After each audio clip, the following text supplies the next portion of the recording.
जम्मू कश्मीर में टेररिज्म जो है वो मॉडर्न होता जा रहा है, लेकिन बता दें आपको इसको रोकने के लिए भी मॉडर्न टेक्निक्स और जो इंसर्जेंसी और एग्जेनिस्ट जो एजेंसीज होती है, वो कह सकते हैं कि वो ग्रुप्स है, जिसमें एक काउंटर इंटेलिजेंस कश्मीर भी है। हमारे साथ जो है काउंटर इंटेलिजेंस कश्मीर के ऑफिसर है, तो इनसे जानना चाहेंगे सर,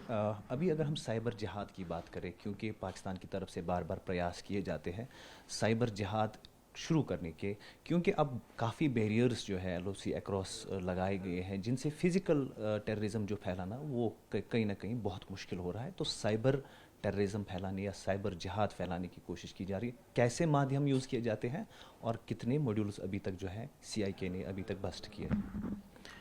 देखिए, जहाँ तक साइबर जहाद या साइबर टेररिज्म की बात है उसके बारे में तो मैं कमेंट नहीं करूँगा। बट बहरहाल जो हमारी काउंटर इंटेलिजेंस कश्मीर की जो एफ़र्ट्स हैं या जो हमारी कार्रवाइयाँ हैं उनके चलते जो भी हमारी इस वक्त तक इन्वेस्टिगेशंस चल रही हैं डिफरेंट केसेस में, या हमने सर्वेलेंस के तरीके से जो कुछ मॉड्यूल्स को हमने आइडेंटिफाई किया या उनको बस्ट किया है, तो उससे यही आउटकम है कि दुश्मन देश जो है वो अपने डिफरेंट हरबे इस्तेमाल कर रहा है यहाँ के इनोसेंट यूथ को वर्गलाने के और उनको इस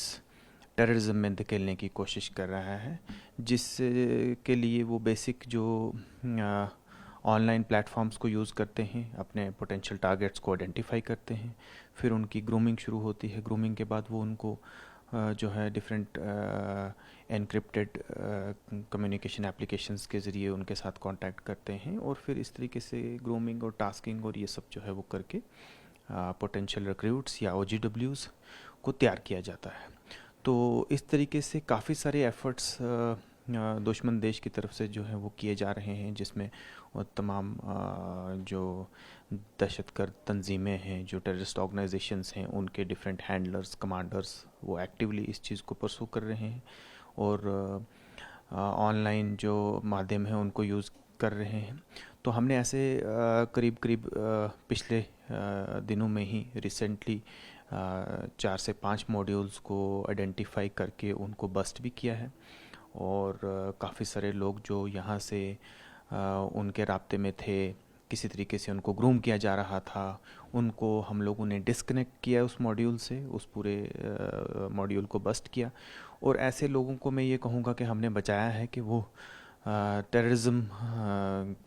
में जो है उसकी जद में आने से वो लोग बचे हैं। तो ये इस तरीके से हमारे कंटिन्यूस एफर्ट्स हैं काउंटर इंटेलिजेंस कश्मीर की तरफ से, हम इसमें लगे हुए हैं।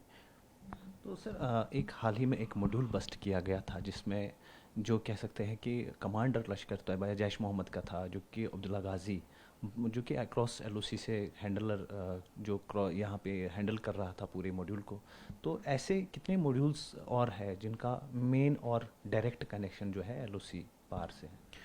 देखिए, अभी तक मैंने जैसे बताया कि रिसेंटली हमने 5 मॉड्यूल्स जो हैं इस तरीके के बस्ट किए हैं, जिसमें अब्दुल्ला गाजी ये कोड नेम होते हैं इन लोगों के। अभी एक रिसेंटली हमने एक मॉड्यूल बस्ट किया जिसमें उसका असली नाम जो है वहाँ पे शौकत है, और वो किसी एक और अबू मूसा या इस तरीके के कोड नेम्स के साथ वो ऑपरेट करते हैं। डिफरेंट नामों के साथ डिफरेंट लोगों को यहाँ पे कांटेक्ट किया जाता है, और पहले मीठी मीठी बातें करके लोगों के साथ राब्ता बनाने के बाद जो है उनको टास्किंग की जाती है, उनको ग्रूम किया जाता है। ऐसे बहुत सारे मॉड्यूल्स जो हैं वो पहले भी चलते रहे हैं और उनको बस्ट किया गया है। अभी हमारे रडार पे और 3 मॉड्यूल्स जो हैं वो हैं जिन पे काम चल रहा है, और उनके साथ कौन लोग राब्ते में हैं उनके आइडेंटिफिकेशन हो रही है। ये जो कमांडर्स, टेररिस्ट हैंडलर्स जो हैं ये कहाँ बैठे हैं एग्जैक्टली, उनके कोऑर्डिनेट्स को पिन पॉइंट करना दुश्मन देश के अंदर किस शहर में हैं, किस जगह पे हैं, या कौन सी बिल्डिंग से ऑपरेट कर रहे हैं, इस तरह की चीज़ों में काफ़ी मेहनत लगती है, और हम लोग जो है हमारी टीम्स इसमें काम कर रही हैं। और आई एम श्योर कि आने वाले दिनों में भी हम जो है इस तरह के मॉड्यूल्स को बस्ट करेंगे। तो सर, मेन मीडियम्स क्या रहते हैं इनके, अगर हम एप्लीकेशंस की बात करें जिनसे लोगों को भी सावधानी बरतनी चाहिए? देखिए, आपके चैनल के माध्यम से मैं तो सबसे यही गुजारिश करूँगा कि भाई आप अननोन लोगों के साथ या अनजान लोगों के साथ किसी भी तरह की कम्युनिकेशन में एंगेज ना हों। वो ज़रूरी नहीं है टेररिज्म रिलेटेड हो, वो किसी भी फ्रॉड के लिए या कोई और क्राइम ऑनलाइन करने के लिए या गेमिंग एप्लीकेशंस जैसे हैं उनको में लोगों का पैसा ज़ाया हो रहा है या लोगों के साथ फ्रॉड्स हो रहे हैं या लोगों को झूठी नौकरी देने का वादा किया जा रहा है। तो ऐसे छोटे छोटे क्राइम से लेके टेररिज्म तक इन्वॉल्व होने तक का जो क्राइम है वो ऑनलाइन माध्यम से ही शुरू होते हैं। तो मेरी आपके चैनल से यही गुजारिश है सब लोगों से कि वो एक तो एनक्रिप्टेड एप्लीकेशंस का इस्तेमाल जो है बहुत सावधानी के साथ और बहुत ही प्रोडक्टिव और कंस्ट्रक्टिव चीज़ों के लिए करें। अगर उनको ये लगता है कि वो एनक्रिप्टेड जो मैसेजिंग एप्लीकेशंस का इस्तेमाल करेंगे और फिर कुछ क्रिमिनल या इस तरह की इलीगल एक्टिविटी करेंगे तो वो उसमें आएंगे ही आएंगे कानून के दायरे में, and they have to face the law. So बहुत ही ज़िम्मेवारी के साथ ऑनलाइन एप्लीकेशंस का इस्तेमाल किया जाए, चाहे वो सोशल मीडिया है या इनक्रिप्टेड मैसेजिंग एप्लीकेशन है। क्राइम जो है वो क्राइम है, चाहे आपने खुले में किया है या छुप के किया है। और वो जो खुले में किया है तो सबको पता है, छुप के किया तो हम उसको निकाल लेंगे। तो इसमें कोई जो है ऐसी कोई गुंजाइश है नहीं है कि वो क्राइम करेंगे और करते रहेंगे और हम उन तक नहीं पहुंचेंगे। Thank you. कुल मिलाकर कहना है अधिकारियों का कि 5 मॉड्यूल्स बस्ट किए गए हैं और आने वाले समय में और 3 मॉड्यूल्स पर काम किया जा रहा है जिनको समय रहते जो है बस्ट किया जाएगा और ऐसे युवाओं को आतंकवादी बनने से रोका जाएगा जो कि इनकी जद में अभी तक आ चुके हैं। कैमरामैन सईद मुर्तज़ा के साथ महराज अहमद, TV9 भारतवर्ष, श्रीनगर।